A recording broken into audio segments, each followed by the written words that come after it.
Выглядит это примерно так. Общаемся с мужем, потом говорит, дайте жену, мы сейчас быстро критерии согласуем. Потому что реально кабельно, там рубль завтра будет 500, не знаю, евро 500 рублей, да? Мы снова стали все бедными. Здравствуйте.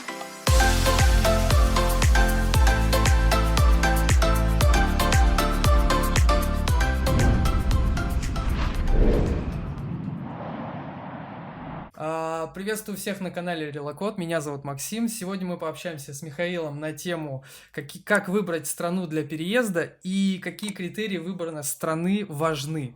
Вот. Конечно, универсального ответа на этот вопрос нет, потому что все индивидуально, но мы постараемся ответить, потому что людей интересуют такие вопросы. Михаил, на ваш взгляд, как правильно выбрать страну и что при этом важно учесть с точки зрения ведения бизнеса? Да, добрый день. Смотрите, действительно, у нас основная целевая аудитория, с кем мы работаем, это предприниматели, предприниматели семейные с детьми, да, потому что это две совершенно разные истории. Если вы молодой программист, вы кинули ноутбук в сумку и улетели куда угодно, там, в течение часа, да, на ближайшем рейсе.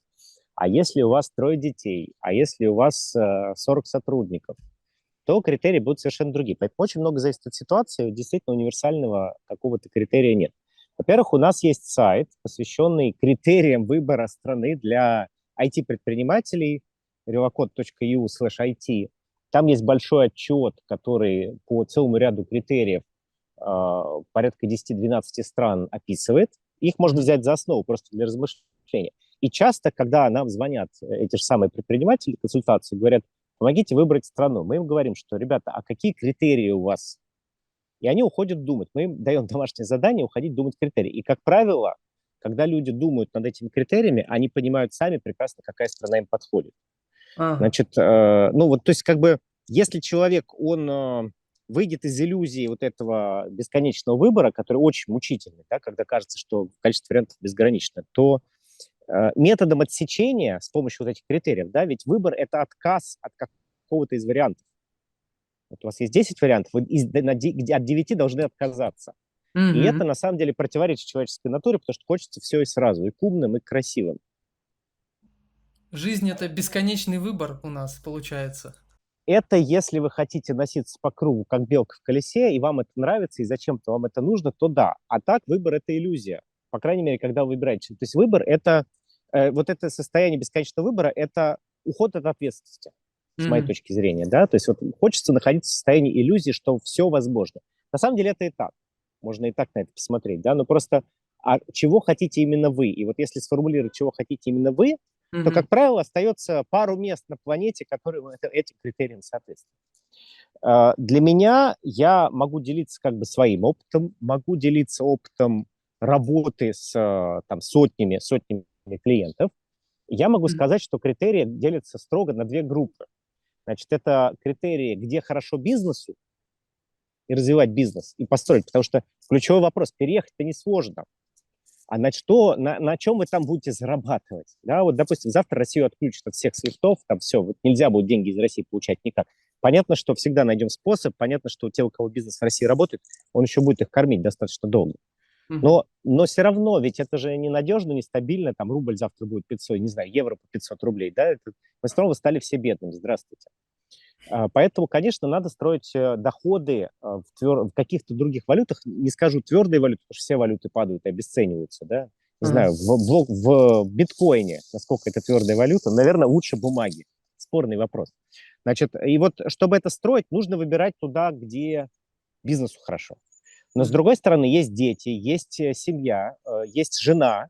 И так, если по-хорошему посчитать, то в семье 5 человек, четверо не соответствует критериям бизнесовым. Да? Муж должен зарабатывать, его интересует бизнесовый клиент. А жена и трое детей по количеству голосов превышает. А их интересует не бизнесовые критерии, их интересует качество жизни, количество солнечных дней. Вот Мгм. юг Франции, да, это сейчас у нас середина октября. Я вам скажу, в декабре мы сделаем тут стрим, погода будет ровно такая же. Это лазурка, она ничем не отличается зимой от лета. Летом чуть-чуть жарковато, но зимой всегда тепло. То есть количество солнечных дней, да, можно купаться в теплом море, или это холодный океан, а качество школ, а качество еды. И, как правило, очень часто выглядит это примерно так. Общаемся с мужем, потом говорит, дайте жену, мы сейчас быстро критерии согласуем. Потому что кто реальное решение принимает в семье? Вот это большой вопрос. Значит, люди, которые как бы правильно, с моей точки зрения, правильное решение вот в этом таком ситуации разрыва, да, и некого конфликта. Потому что мужчине говорят, давай жить там, где хорошо, но ты еще и много денег зарабатываешь. Мгм. И это как бы разные страны могут быть, как мы Мгм. знаем, Мгм. где жить хорошо и много денег заработать. А вот, например, такой вопрос: какие критерии самые важные при выборе страны для комфортной жизни? Вот бытовые какие-то вещи. Я понимаю, что жены принимают решения, но все равно так абстрактно, вот от лица жен, вот что для них важно при выборе страны, да. Ну, как бы по своему опыту могу сказать, да, то Ага. есть вот выбор страны тут очень-очень эмоционально. Мгм. Например, человек где-то был, учился или просто проездом отдыхал, и влюбился во Францию, или влюбился в Испанию, или Мгм. влюбился в Португалию. Все, вот выбор, он будет чисто эмоциональный. Но есть, конечно, рациональные критерии, вот такие бытовые, да, это качество школ, Мгм. качество медицины, качество жилищного фонда, да, какую квартиру можно себе позволить, за какие деньги. Кому-то, кто едет с собаками, кошками, важно еще, как там вообще с животными. Ну, с животными тут везде хорошо, с детьми везде хорошо, поэтому, Мгм. по большому счету, эта инфраструктура есть везде, она везде достаточно хорошая. Языковая среда очень важна, потому что если человек всю жизнь учил французский, да, он, ну вот зачем ехать в Испанию? И наоборот, там, в Нидерланды. Конечно, он будет больше тяготеть к поездке во Францию. Если он учил всегда английский, ну, ему будет психологически крайне тяжело ехать во Францию. Он М. будет и в Испанию. То есть он будет ехать туда, где говорят на его родном языке, англоязычные страны. Вот, поэтому с бытовой точки зрения вот эти вопросы, они решаются во всех странах. Эта инфраструктура есть, она развита. Детей, собак, кошек, ежиков любят везде. Дальше для меня, на самом деле, критериев-то немного остается, потому что принципиально страны различаются по стоимости жизни и климату. Да, я думаю, это, наверное, даже самый основной критерий — это дороговизна страны, потому что... Да, но вы либо солнцезависимый, либо вы не солнцезависимый. Если вы Мгм. солнцезависимый, то вот вам количество стран вокруг Средиземного моря. Если вы не солнцезависимый, вам повезло, вы можете жить в Нидерландах, в Бельгии, в Германии. Ну, то есть, я так понимаю, условно говоря, чем севернее страна, там какой-то относительной черты в Европе, то там более удобные условия для бизнеса, чем южнее, там более дешевые страны и, соответственно, то есть по цене чуть севернее дороже, чуть южнее подешевле, я насколько понимаю, в Европе такая ситуация. Север всегда дороже, потому что там есть работа, туда лезут все работать, из-за этого растут цены. Сейчас это Мгм. меняется, да, из-за удаленной работы, потому что можно работать на северных заказчиков, живя на юге. И это происходит у нас тут на каждом углу. Но, конечно, всегда северные страны, они более... Там скучно сидеть, там нет теплого моря, у которого можно часами сидеть, смотреть на голубую воду и ничего не делать. Там Мгм. чем-то надо себя занять, чтобы согреться, чтобы мозг обогревать и так далее. Поэтому они работают. Соответственно, Мгм. страны более богатые. Поэтому да, но качество жизни, оно же измеряется не только в заработанных деньгах, а в том, как вы можете их потратить. Да? А вот сможете ли вы заниматься каким-то видом спорта круглый год? Мгм. Да, а качество еды какое будет? Конечно, на север привезут с юга еду любую без проблем, но эта еда, как бы сорванная с дерева или там выловленная из океана, она еще едет там сутки, да, она уже не такая вкусная, не такая свежая. Хотя, кстати, все морепродукты, они из северных морей, что самое А интересное. вот, кстати, да, по спорту тоже интересно. Очень, я думаю, много интересует людей, семей, которые, например, переезжают в Европу. И вот ребенок у них проявляет желание к какому-то виду спорта. Вообще на это стоит как-то обращать внимание, что прям какая-то страна прям не очень подходит для развития. Во всех европейских, западноевропейских странах очень развиты вообще все федерации спорта, любые. Ага. Хоть парусный спорт там на самом севере вы найдете, и наоборот. Значит, Ага, здорово. просто в каких-то странах вы сможете заниматься меньшее количество дней в году этим спортом. Но спорт, конечно, развит везде. Это прям огромное количество Мгм. секций в любой стране, в крупных городах, вокруг крупных городов вы найдете любой вид спорта. Понятно, что там, не знаю, большой теннис круглогодично можно заниматься в Испании на юге Франции, да, круглогодично, потому что Мгм. открытые корты круглогодично работают. А на севере вы сможете играть только в закрытых кортах. Поэтому теннисный спорт, например, больше развит на юге, с моей точки зрения. Футбольные клубы больше развиты на юге. Но это Мгм. не Ну, это значит, да. что вы не сможете обучаться теннису, играть в теннис где-то в Британии. Там тоже, пожалуйста, огромное количество, просто корты будут крытые зимой. Разница только в этом. Поэтому этот критерий, он не самый важный. Я считаю, что в любом крупном городе вокруг него, в любой стране будет развито огромное количество секций фактически по любому типу спорта. Мгм.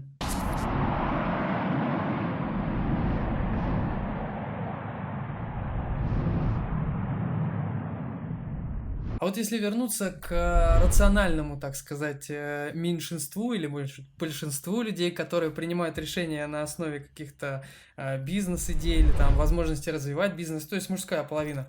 Вот есть предприниматели в будущем, которые планируют перебраться в США. Вот что вы посоветуете, какую страну им выбрать для, так сказать, транзита, может быть, пожить в Европе? В какой стране было бы им комфортнее, удобнее там В вести дело? США действительно, наверное, самая, конечно, развитая в мире сейчас венчурная экосистема, потому что мы не знаем до конца, как она работает в Китае, но вот из рыночных это США. И, конечно, многие хотят туда попасть, и, конечно, это долго. То есть в США, чтобы попасть, нужно закладывать где-то полгода-год. Мгм. И вопрос, что, ну, в том, что, конечно, не все хотят это полгода, там, 9 месяцев в год проводить в России сейчас. По большому счету, так как США принимает документы из любой страны, вы можете подаваться из любой страны, где вам комфортно будет прожить год. Мгм. Комфортно вам, там, не знаю, в Антарктиде будут год прожить? Наверное, нет. Да? В Таиланде тоже большой вопрос. Потому что кому-то нравится дауншифтинг, кому-то не нравится. Кому-то нравится европейская культура, а кому-то не нравится жилье с тараканами и так далее. Поэтому это большой вопрос. Значит, конечно, есть безвизовые страны, куда достаточно легко пробраться, да, Турция, Армения, Казахстан. Но качество жизни в Казахстане лично у меня вызывает большие вопросы. М. Гораздо, наверное, приятнее было бы ждать этот год где-то в Испании. Тем более, что возможности для этого есть. Получить ВНЖ Испании на год, на два. Ну да, я думаю, что если сравнивать так лоб в лоб Казахстан и Испанию, это, конечно, несопоставимые для приятности нахождения страны. Хотя, может быть, да. Да, можно сравнить Дубай и Испанию, да, и там жарко. Да, да, да. Они хотя бы климатически похожи друг на друга, в отличие от Казахстана. Да, да, и Дубай будет в этом плане иметь свои плюсы, да, в виде развитой инфраструктуры, тусовки, да, там сейчас вторая Москва, развитого венчурного комьюнити, который там сейчас просто как грибы растет после Мгм. дождя. Ну, вообще такой центр сейчас очень мощный стал. Но при этом в Дубае будет намного жарче, чем в Испании. Мгм. Ну, может быть, там на самом юге будет похоже. Но это сравнимые действительно страны. Еще Аргентину можно сюда добавить, да, вот такие три полюса. Что они Мгм. очень разные, они при этом жаркие и при этом совершенно по-разному развивающиеся страны. Но везде можно уехать по безвизу. Ну, вернее, не так. В Испанию, конечно, по безвизу не уедете, но если есть Шенген, можно сделать стартап-визу. А Дубай, Аргентину можно просто приехать делать все на месте. Это тоже Мгм. большой плюс. А вот если, например, думает человек на несколько шагов вперед, и, соответственно, он планирует так, ну, построить свое будущее так, чтобы не отказываться от гражданства по происхождению. Вот какую страну ему в Европе, так сказать, выбрать, чтобы вот не было проблем при получении нового гражданства, чтобы не отказываться от старого, так сказать. Критерий получения второго паспорта, он Да, да, очень да, второй важный, вопрос. потому что в некоторых странах можно получить его за 5 лет, а в каких-то придется ждать 10 лет. Мгм. Значит, страны примерно разделены пополам. То есть есть страны, где вы фактически никогда не, ну, там, на три группы, да, в которых вы фактически никогда не получите паспорт. Ну, например, Арабские Эмираты. Мгм. Есть страны, где вы будете получать паспорт очень долго, например, Испания, 10 лет. Так. И есть страны, которые пошли навстречу и выдают паспорта за 3-5 лет. Ну, они не выдают их, у вас возникает право податься на паспорт. Значит, пятилетние страны, там 2-3 года, самый быстрый сейчас чемпион – это Аргентина, а из тех, кто вот в пятилетку укладывается, по большому счету, это Канада, это Португалия, это Франция, это Нидерланды, это Великобритания. Из таких интересных стран, на что стоит обратить внимание. Мгм. Михаил, вот, например, еще тоже очень волнует бизнесменов вопрос налогов. Вот с вашей точки зрения, самые вот так вот чемпионы по дешевизне, так сказать, в плане налогов страна, какую посоветуете тоже же? Смотрите, есть страны совсем-совсем такие а-ля дауншифтинг, да, Мгм. дешевые, где в какое-то время, не знаю, Уругвай, можно М. очень неплохо сэкономить на налогах до определенного момента. Там тоже все непросто. Есть страны дорогие для жизни, но представляющие собой налоговый офшор. Это Дубай, Арабские Эмираты. Мгм. Так, есть также еще вот некий, так сказать, рейтинг, по которому предприниматели оценивают страны с точки зрения, где вот, например, стартап, получается, развить гораздо выгоднее, а где вот именно я переформулирую сейчас, Михаил, немного запутался. Наверное, речь идет о рейтингах типа Doing Business. Да, да, да, doing business, да. Таких Вот. рейтингов очень много, но Мгм. они, если честно, с моей стороны, с моей точки зрения, это такая средняя температура по больнице, потому что они Мгм. не учитывают массу факторов иррациональных, эмоциональных, о которых я говорил. Мгм. Они, конечно, отражают очень многое, но, как правило, ам, стоимость жизни вот в этих городах и странах, она тоже будет самая высокая. Да? То есть те, кто в топе рейтингов 10, это, как правило, будут 10 самых дорогих стран. Мгм. Мгм. И есть разные рейтинги. Есть рейтинги для большого бизнеса, есть рейтинги для среднего бизнеса, стартапов, есть рейтинги для фрилансеров. Они будут совершенно разные. Ничего Ничего себе. себе. Но вот если, да, А есть же страны там, где вот открывать бизнес гораздо легче, а есть где развивать бизнес гораздо легче. Вот тоже тут как вообще бизнесменам, куда ориентироваться, что посоветуешь? кажется, принцип очень простой. Значит, личное ВНЖ может быть в одной стране, а бизнес можно строить через другую страну. Сейчас есть для этого все условия.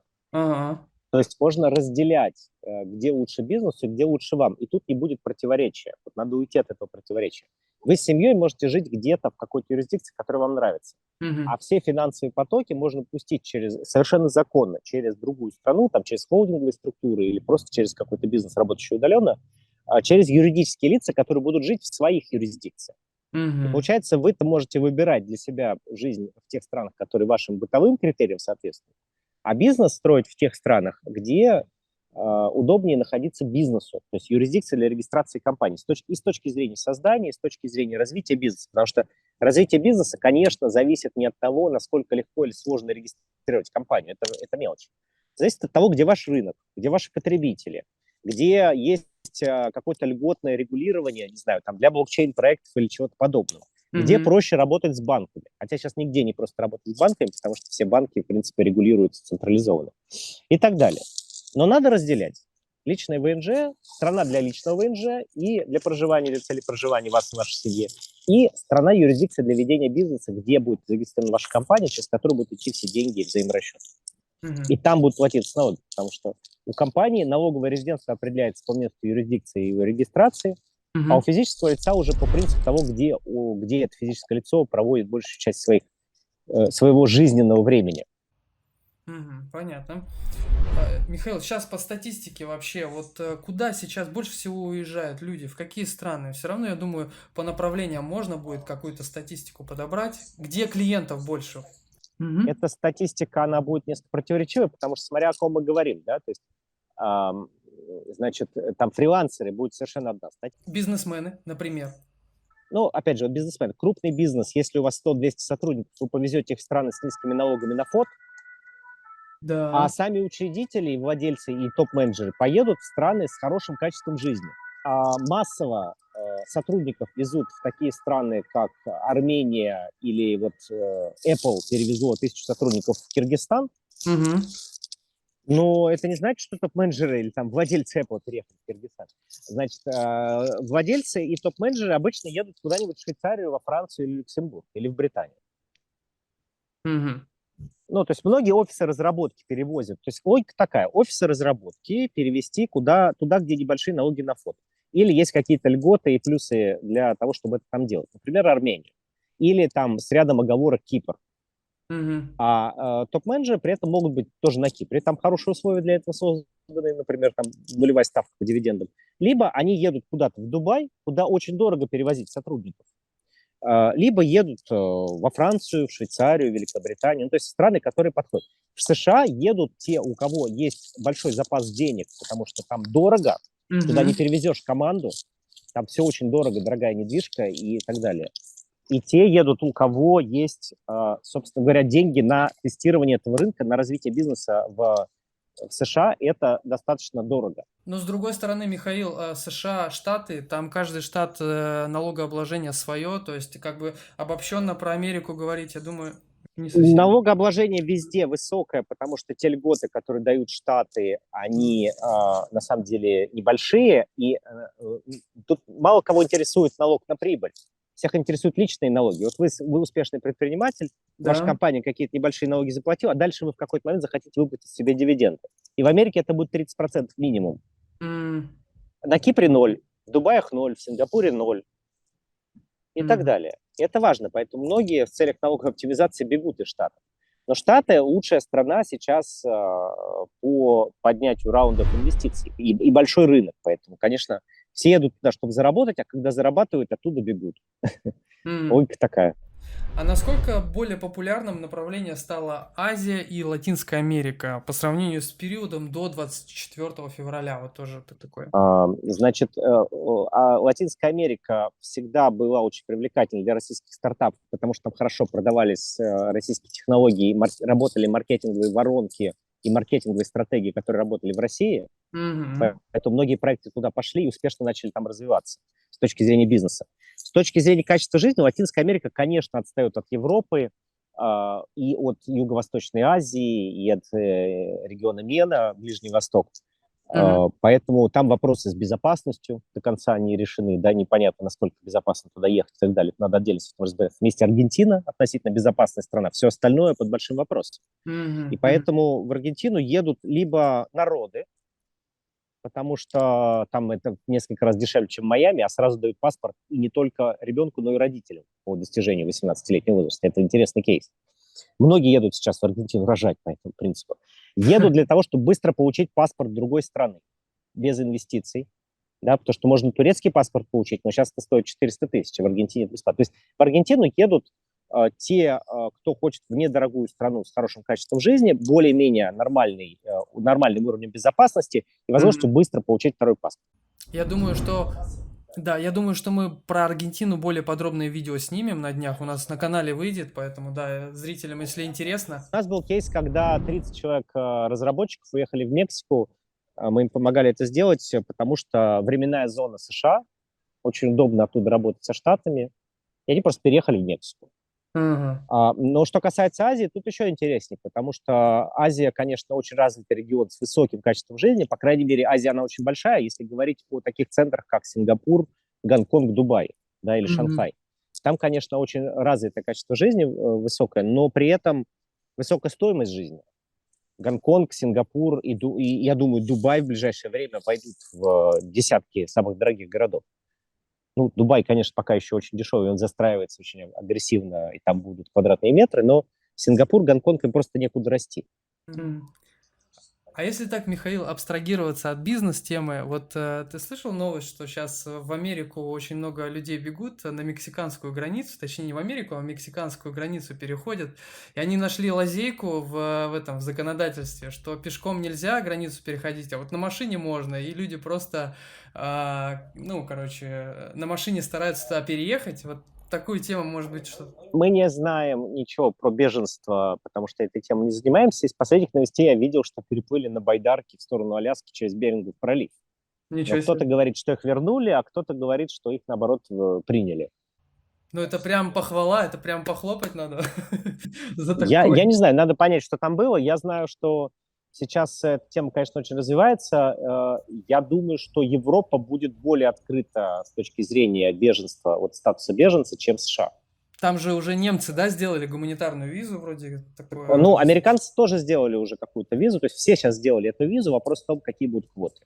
Но русские вроде как надеются на политубежище, я так понимаю, чтобы получить в Америке. Ну, беженство по политическим основаниям, да. И вот тогда сразу перейдем вот с этого политического, так сказать, политической неразберихи. Вообще политика влияет на бизнес сейчас в данный момент? Именно вот, например, в Европе, на предпринимателей, касается и их вообще какие-то политические изменения? Политика – это концентрированное отражение экономики, поэтому, как нас учили в университете, Мгм. чисто политики не бывает. Как правило, есть бизнес-интересы. Да. У кого-то в бизнес-интересах сейчас есть развязать войну, энергетический кризис, поддержать доллар или там обрушить евро, неважно, грохнуть экономику Германии или... Мы до конца не понимаем, очень много сейчас интересных гипотез, но Мгм. смысл в том, что Все эти тренды, с моей точки зрения, начались задолго до 24 февраля, задолго до ковида, и просто сейчас идет усиление, эскалация всего происходящего. Мгм. Моя гипотеза, что все это делается для того, чтобы поддержать доллар. И, конечно, это все на уровне санкций отражается на простых предпринимателях. Стало невозможно или очень сложно работать с банками. Мгм. Стало невозможно или очень сложно работать с юристами, в частности, в Америке. Там, чтобы с юристом получить консультацию, нужно доказать, что ты не из России теперь, иначе они не имеют права это делать и так далее. Значит, и, конечно, вся эта ситуация, она очень сильно сказывается. Но есть и положительные эффекты. С моей точки зрения, беспрецедентно сейчас открыты возможности для релокации для IT-предпринимателей через стартап-визы, через программы Global Talent, потому что, очевидно, мы прям видим зеленый свет для всех, кто готов сейчас по этим программам переехать. Мозги и технологии нужны, и страны в жесткой конкуренции, в жесточайшей за то, кто больше нагребет сейчас себе именно предпринимателей технологических. Мгм. А вот так, напоследочек, Михаил, посоветуйте нашим зрителям, те, кто сомневается или, может быть, боится открывать свой бизнес, вообще, как вы видите перспективы европейского рынка и, может быть, даже успокоите как-то зрителей, кто сомневается, может, какой-то совет дадите. Слушайте, я очень прагматично смотрю, то есть предприниматели – это те, кто принимает на себя риски. Мгм. Если вы не готовы принимать риски, предпринимательство не подходит. С другой стороны, сейчас большой тренд на то, что если вы не программист, то работы на всех не хватает, поэтому придумывайте работу себе сами. Мгм. Предпринимайте что-то. Сидеть в ситуации и ничего не делать хуже всего. Вы можете сколько угодно бояться рисков, но риски уже наступили. То есть хуже, чем сейчас, сложно представить ситуацию. Это хорошая оптимистичная новость. Понятно, что там говорят о ядерной войне, и это будет намного хуже, но будем надеяться, что до этого не дойдет. В текущей ситуации нужно исходить из того, что либо вы сами, то есть никто как бы ни о ком не заботится, да, либо вы сами что-то предпринимаете для того, чтобы выстроить себе там хорошую жизнь, насколько это возможно, либо никто за вас это предпринимать не будет. Вот отсюда берет слово предприниматель. Да, Мгм. почему мне предприниматель нравится больше, чем бизнесмен в текущей ситуации? Что можно не только бизнес строить. Куча способов есть развиваться и так далее. Поэтому люди, оказавшись в тяжелой ситуации, они все находят выход рано или поздно. С точки зрения бизнеса, я всегда говорю так, что если вы смогли построить бизнес в России, вы сможете построить его везде. Конечно, если вы не строили на каких-то связях там со школы, с университета, на коррупционных связях или на каких-то еще, то вы сможете построить предпринимательский талант, он найдет для себя возможность реализоваться в любой стране, тем более, что, несмотря на все сложности, которые здесь есть в Европе и где-то в США, на конкуренцию, предприниматель здесь на коне. Понятно, Мгм. что налоги, понятно, что бюрократия, понятно, что другой рынок, совершенно другое поведение потребителей, но люди достаточно пассивные и люди активные, которые мыслят, умеют пробиваться через сложности, они точно не пропадут. Да, даже можно взять в пример ту же Америку. Это чисто страна из иммигрантов состоящая, а иммигранты это обычно те, кто и двигает Америку, точнее, двигает экономику. Вот поэтому Америка одна из лучших сейчас в мире, если не лучшая, на мой взгляд. Да, классный совет вообще, очень, даже мне очень интересно было послушать. Я даже сам воодушевился немного. Я надеюсь, что мы не будем снимать ролики дальше на тему как развивать бизнес во время ядерной войны или еще что-то такое, не дай бог, конечно. Но, тем не менее, на другие разные темы, на самые актуальные, мы, конечно же, будем снимать ролики. С нами был Михаил, очень было интересно, спасибо за интервью и до новых встреч нашим зрителям. Спасибо, присылайте вопросы, чтобы мы знали, на какие темы снимать в следующий раз. Да, обязательно, пишите свои вопросы в комментариях, до новых встреч.